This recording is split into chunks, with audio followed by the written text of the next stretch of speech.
Alors, on a vu les tableaux et les objets. D'ailleurs, j'ai rajouté juste un petit X à tableau ici, vu que j'avais mis objet avec un S. Bref, on a vu les tableaux et les objets, on a vu les types de base. Maintenant, il serait temps de s'intéresser aux fonctions.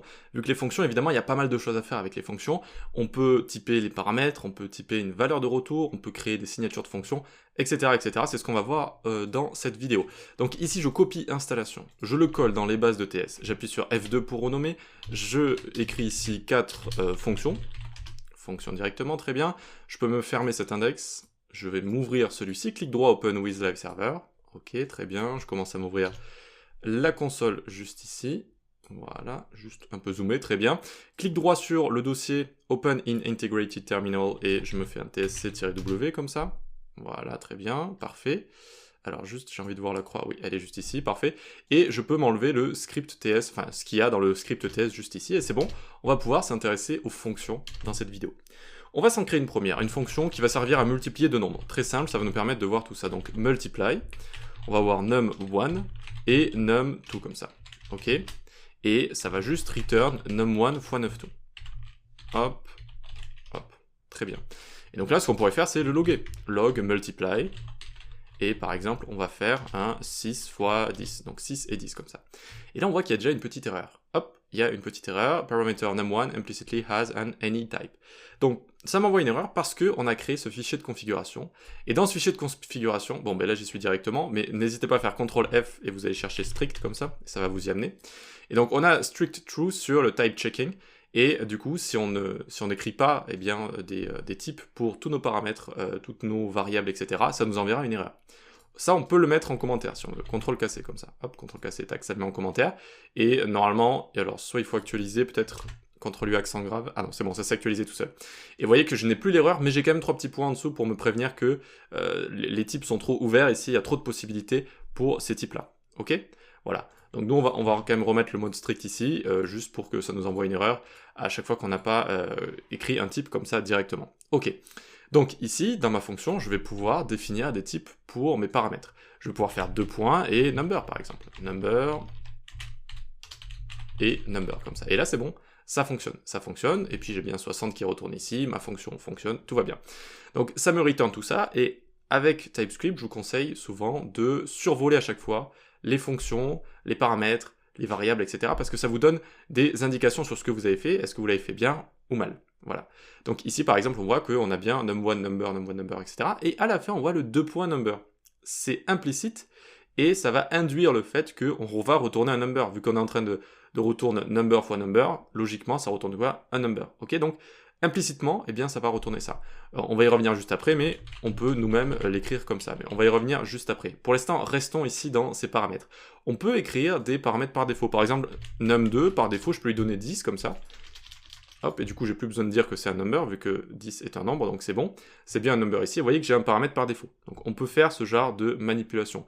Ce qu'on pourrait faire également, c'est rajouter un troisième paramètre, action, qui serait une chaîne de caractères, string comme ça, ok? Et là, ça m'envoie encore une erreur. An argument for action was not provided, parce que je n'ai pas envoyé d'argument ici. Donc action, par exemple, delete ou que sais-je, ce genre de choses, ok? Donc là, on voit bien que j'ai donné le paramètre, donc ça fonctionne. Mais on aimerait aussi parfois avoir un paramètre qui ne soit pas obligatoire, qui soit facultatif, un paramètre facultatif. Et pour ce faire, on va encore utiliser un petit symbole. Donc, par exemple ici, je ne donne pas delete, donc ça me met une erreur. Mais là, j'ai envie de dire que action est facultatif. Donc je mets tout simplement un point d'interrogation comme ça. Vous voyez? Un point d'interrogation.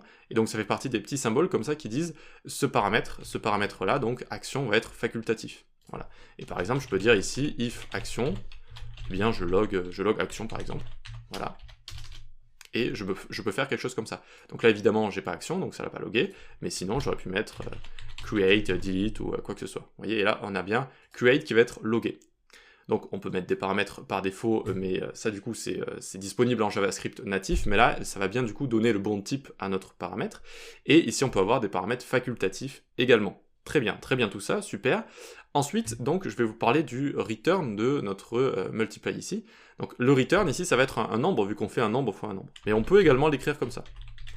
ce qui est encore une fois de overkill, comme je vous avais dit, c'est-à-dire que parfois, eh bien, il y a des choses qui sont induites, et donc on n'a pas besoin de le réécrire comme ça. Donc faites attention à ne pas aller trop loin parfois, et à ne pas trop en écrire avec TypeScript, ok? Donc là par exemple, j'en ai pas besoin. Mais ce qu'on peut voir souvent avec TypeScript, avec des fonctions, c'est des fonctions qui n'ont pas de return. C'est des fonctions qui n'ont pas de return, donc par exemple ici, je n'ai pas de return. Donc qu'est-ce qui va se passer là? Qu'est-ce que ça va retourner ma fonction? Eh bien ça va retourner void ici. Vous voyez que si je lui passe dessus ici, eh bien j'ai 2 points void à la fin. Void, ça veut dire néant en anglais, et si vous venez d'autres langages, vous le connaissez sûrement. Ici, avec TypeScript, ça veut dire que cette fonction n'a pas de return. Cette fonction n'a pas de return. Ok? Et c'est différent de undefined, parce que si je mets undefined ici, 2 points undefined, qui est un type en JavaScript, vous voyez que j'ai une erreur. J'ai une erreur ici. Pourquoi j'ai une erreur? Parce que quand vous mettez undefined à la fin, ça veut dire que vous avez un return undefined. Ce qui est, ma foi, pas très utile, vu que c'est le return de base qui va retourner undefined en JavaScript, donc on n'a pas besoin de l'écrire. Mais le 2 points undefined, bon, ben, ça veut dire que vous allez return ce type-là, cette valeur-là, undefined. Ok? Donc bon, vous n'avez pas besoin de l'écrire, vous n'avez pas besoin d'écrire undefined. Par contre, void, ça va souvent être induit quand vous allez avoir des fonctions qui ne retournent rien. Et là, on va vraiment avoir le void comme ça. Voilà, ça c'est vraiment la différence. Ok, bon, très bien. On a notre première fonction, on a déjà vu pas mal de choses, on peut typer les paramètres, on peut mettre des paramètres par défaut, du coup ils vont se typer tout seuls, on peut mettre des paramètres facultatifs, optionnels, et on peut également parfois induire comme ça, ou plutôt typer le retour de notre fonction. Même si c'est pas toujours utile, dans certains cas précis, vous allez pouvoir le voir, c'est pour ça que je vous le montre quand même, mais c'est pas tout le temps utile non plus, vu que ça va se faire induire la plupart du temps. Ok. Ensuite, on continue. Let foo. Donc encore une fois, c'est ce genre de mots fou, bar, base, etc. C'est quand on va sur de la documentation en général ou sur des livres qui parlent de code, c'est ce qu'on utilise pour créer des fonctions. C'est vrai que ça peut faire un peu bizarre en français. Donc let foo ici, je peux lui dire que tu prendras un type fonction. Voilà. Alors function, le type function, il faut l'écrire avec un F majuscule comme ça. D'accord? On l'écrit avec un F majuscule, on l'écrit pas avec un F minuscule. C'est comme ça, d'accord? Alors que les autres, on peut les écrire comme ça par exemple. Ok, donc le type fonction existe, et donc tout simplement je peux dire foo est égal, et une très simple fonction fléchée, voilà, qui va rien return du tout. Ok, donc on voit que ça fonctionne. Donc n'hésitez pas à l'utiliser si vous avez une variable qui va recevoir une fonction. Comme ça. Très bien. Ce qu'on peut faire également, c'est des functions signature, comme ça. Ok, donc des signatures de fonctions. Qu'est-ce que ça veut dire? Eh bien, oui, on peut dire qu'une variable va recevoir une fonction, mais parfois on aimerait être plus précis. Ça va être une fonction qui va avoir un paramètre A, un paramètre B, ces paramètres seront ceci, et ça va return cela. Et donc là, ça s'appelle une signature de fonction. C'est une signature, c'est un modèle qu'on va réutiliser, si vous voulez. Ok, donc ici, je vais pouvoir créer let base, par exemple, qui va être notre signature. Ça va prendre un paramètre A et un paramètre B, number, et ça va retourner un number, comme ça. Voilà, tout simple, encore une fois. Par exemple, une fonction d'addition. Et donc ici, je peux faire base est égal, et donc je me fais A, B, et ça return A plus B. A plus B, comme ça. Parfait. Et donc vous voyez que ça fonctionne directement, et que je n'ai pas besoin de typer mes variables juste ici, mes paramètres qui sont des variables scopées, et donc j'ai pas besoin de les typer, vu que je l'ai déjà fait dans ma signature ici. Voilà. Par contre, si je commence à rajouter autre chose juste ici, vous voyez que ça m'envoie une erreur, vu que je ne l'avais pas défini directement dans ma signature juste là.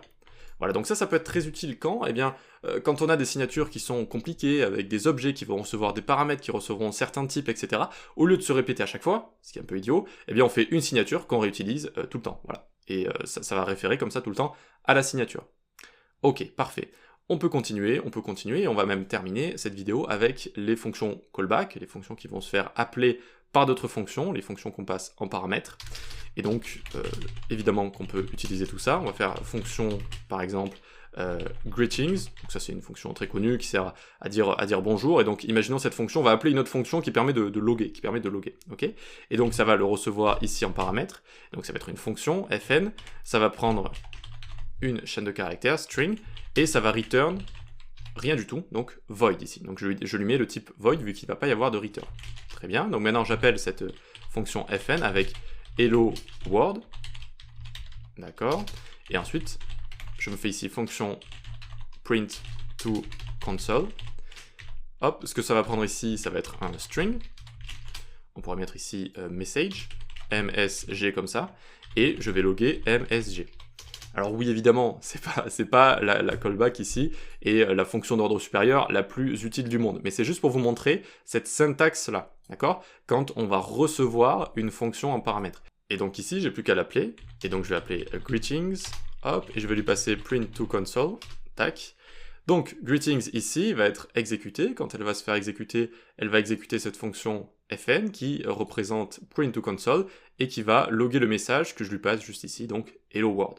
Alors voilà, encore une fois, c'est pas la fonction la plus utile du monde, on aurait pu le faire en un coup, mais c'est juste pour vous montrer ça, donc on peut passer évidemment des fonctions callback, des fonctions en paramètres comme ça, et donc on peut définir les paramètres, on peut définir ce que ça return, si ça return quelque chose ou pas, et voilà comment on utilise tout ça. Donc voilà pour les fonctions, on y reviendra un petit peu plus quand on verra des fonctionnalités un peu plus complexes qu'on pourra intégrer avec des fonctions, mais pour l'instant, si vous voulez vraiment une vidéo et un code comme ça sur les fonctions de base, je pense que vous avez tout directement dans ce code-là, voilà, vous avez tout, vous allez pouvoir le garder, je pense que c'est pas mal. Allez, on passe à la suite.